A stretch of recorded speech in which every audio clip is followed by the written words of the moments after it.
If you're watching this, it means you're doing S3, find the slope from 2 points. So what I have over here is the slope formula. And what I have over here is the question from IXL. So I have these 2 points. I'm going to write them over here.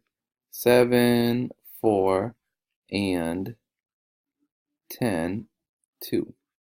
So I want to use this formula to find the slope. So I take m, it equals y2 minus y1. If I look at these points, all right, this is point 1 over here, this is point 2.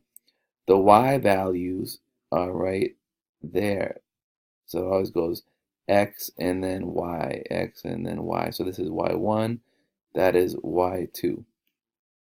So instead of writing y2 minus y1, I plug the numbers in. Y2, well, that's 2. Y1 is 4, so 2 minus 4. Now I need to do the same thing with the x's. So x2 minus x1, that is that are these numbers over here.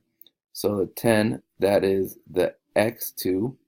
7, that is the x1. So we're going to have 10 minus 7. 10 minus 7.